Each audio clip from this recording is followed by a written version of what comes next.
So what inspires me for becoming a deeper and a better musician and a human being? I think this is a very important topic to talk about in order to motivate and inspire other artists, especially the younger ones that are in search of finding the meaning and the truth behind the music. Hello everyone, I'm Ilya Laparev, cellist. I was born in Ghent in Belgium and I come from a very musical family. My dad is a cellist and my mom is a violinist. You can guess why I play the cello. I have two talented brothers, Cesar, who is a violinist, and Paulo, who is a cellist.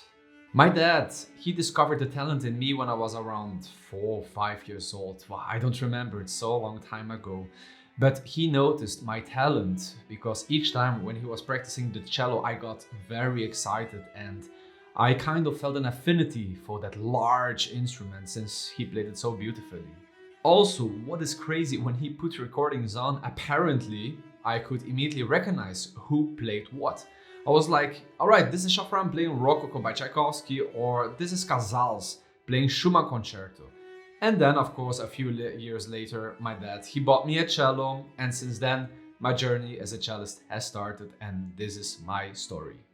And since I started my cello studies, I had the privilege to study with the greatest teachers, like my dad and Vladimir Perlin, who is a cellist and a teacher in Minsk in Belarus. Of course, I studied a lot on technique and on different cello methods and so on, because without a good technical basis, it's hardly possible to play music. But what they always have told me, and this is very important what I'm gonna tell you right now, especially for the ones that are starting out. Listen to singers, go to the opera. And this makes totally sense because people, they don't often say that the sound of the cello is the closest to the human voice. When we are playing the cello or when we are playing any instrument, we must sing every note. We must speak every note. Every note has a life, has a sense. We cannot let it go to emptiness. It has a life. Which brings me to the next thing. Discover art that isn't music, like read poetry, go watch a ballet, take a deep look at precious paintings and sculptures made by artists such as Michelangelo, Da Vinci, Rembrandt, Van Gogh, Raffaello. Just get inspired by watching, appreciating this beautiful art. And again, this makes totally sense. We human beings, we have feelings and we get emotional. So by appreciating this kind of art, you're starting to open your mind and you're using your creativity, your fantasy, and your imagination when you're playing music. And now what really inspires me the most is what this beautiful world has to offer for us, like watching nature, meeting great human beings from whom I can learn to become a better human being and a musician.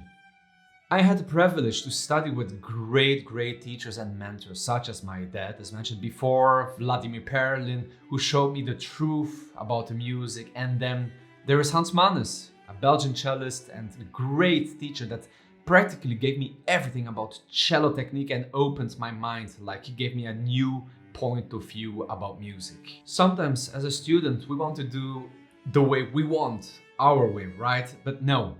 Always obey your teachers, always obey your masters, your mentors. Take their knowledge, combine it, and make your own thing. And this is what makes of you a unique artist.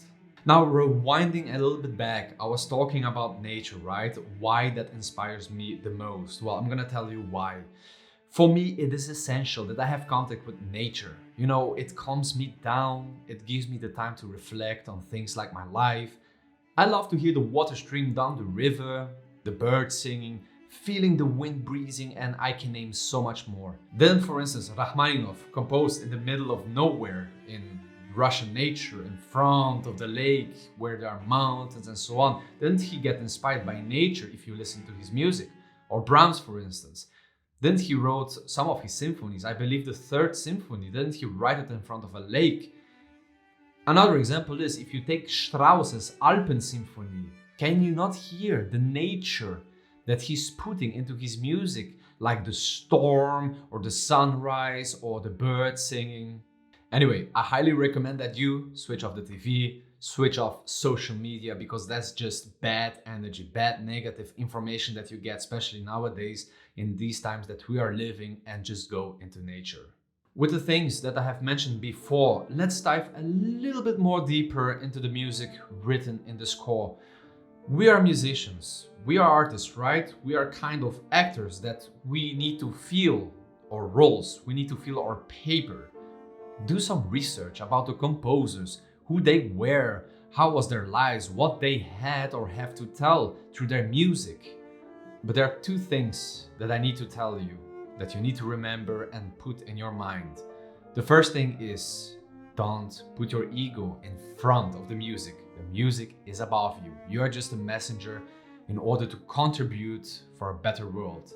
And the second thing is, God is above us all. Before I'm gonna close this video, I want to pass 3 very important things, especially to the young aspiring musicians. These 3 things are: work hard. This is a long journey. This is actually a lifelong journey. So you're gonna have to work hard. We're gonna have ups and downs. This is part of life, you know. One day you wake up happy, practice goes fine, you get inspired. Another day you wake up completely like screwed up, you're not willing to do anything. This is completely normal, but work hard, be consistent. This is very important. Second thing is, and this is also extremely important, and this actually reflects on who you are and who you are as a musician. This is, be humble. Be humble, be a good person, be generous, anyway, I can name so many things more, but be humble. This is very important. And the last thing, third thing I want to tell you, be patient. As I told you before, this is a very long journey. Ups and downs happen. I had them. We all have them. You know, it doesn't exist a person, you know, that didn't have a downside of his life. We all have our downsides in our lives. So be patient, work hard, be humble, be patient. If you have these ingredients, then you're gonna make it as a true artist.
That this video inspired you to do our part, our contribution for becoming true, real, honest, deep and real musicians in order to deliver true music to the others.